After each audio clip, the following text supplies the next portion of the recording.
Gdzie będzie taki pocisk. Sobota, 5 marca,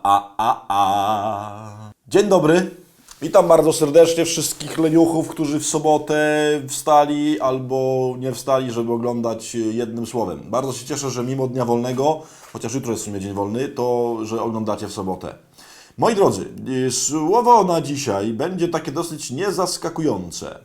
Otóż słowo będzie szabat. Po grecku to słowo oczywiście jest tylko i wyłącznie taką transliteracją słowa hebrajskiego, więc sabaton to jest tak naprawdę szabat po hebrajsku. W kółko to samo, w sensie słowo jest to samo, zarówno po grecku, jak i po hebrajsku. Jak wiecie, szabat to znaczy po prostu odpoczynek, to znaczy po prostu wytchnienie. Dlaczego chciałbym o tym dzisiaj? Nie dlatego, że dzisiaj jest szabat izraelski, no bo dzisiaj sobota, tylko chciałbym o jutrzejszym sabacie, w sensie szabacie.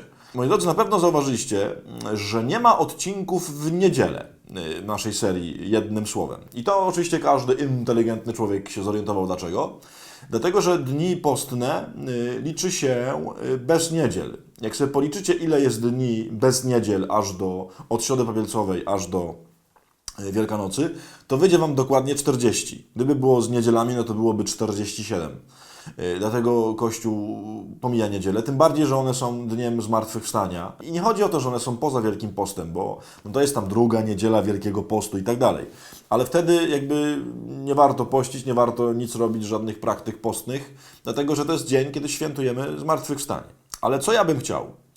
Moi drodzy, jak wiecie, ten szabat, szczególnie u Żydów, to jest coś bardzo, bardzo radykalnego.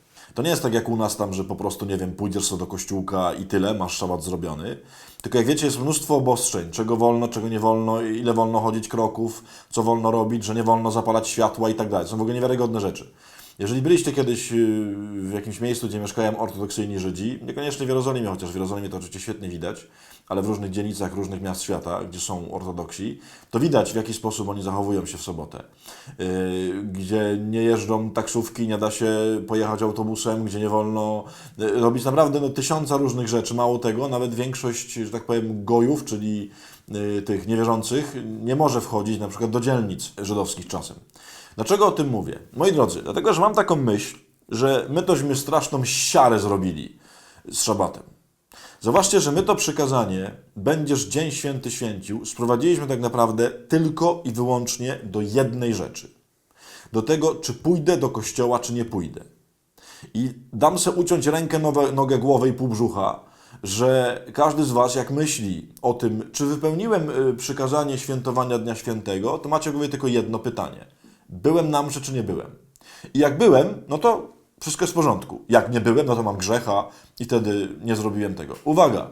Jeśli myślisz, że bycie na mszy w niedzielę załatwia sprawę świętowania niedzieli, to jesteś w bardzo głębokim błędzie.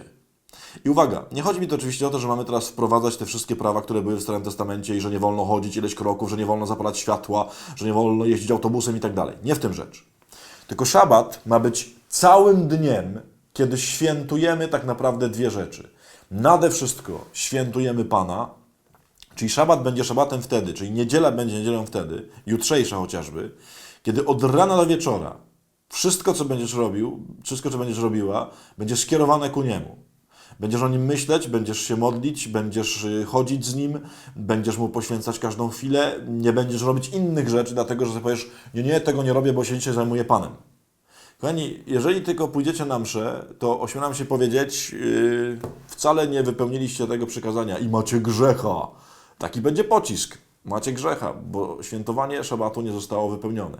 Druga rzecz to oczywiście również świętowanie człowieka. Na tym polega również szabat. Bóg świętował swój szabat w ten sposób, że oglądał i podziwiał Adama i Ewę i był zachwycony tym, kim oni są. Cały dzień na to poświęcił. Jak ich stworzył, to potem cały dzień siedział, żeby ich oglądać. I tak samo jest jutro. To jest dzień na to, żeby być z ludźmi, żeby z nimi chodzić, żeby z nimi rozmawiać, żeby jeść 8 godzin obiad, żeby pójść na spacer i tak dalej. Chciałbym, żebyśmy sobie jako chrześcijanie zadali pytanie, jak to jest z tym naszym szabatem. Bo jeśliśmy to sprowadzili tylko i wyłącznie do mszy, która oczywiście, że jest centralnym momentem niedzieli, to jasne, ale jeśli tylko do tego sprowadziliśmy świętowanie niedzieli, tośmy się zupełnie pogubili.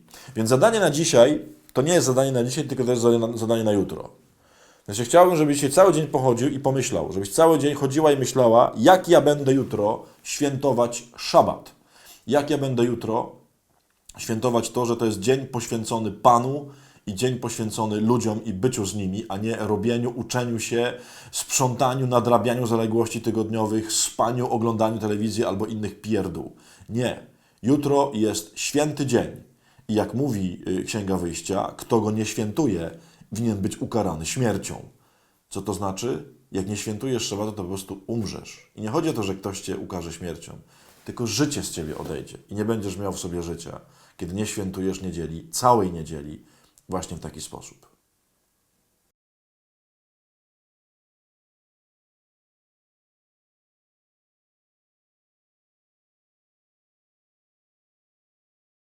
To jest naprawdę ekstra, wiesz, że oni mają tam w Jerozolimie, że nie wolno światła zapalać, nie? To się wzięło z Biblii, no bo w Biblii zapalanie światła to jest duża robota, nie? Bo to jest, trzeba napełnić lampę i tak dalej. To nie chodzi o pstryk, nie?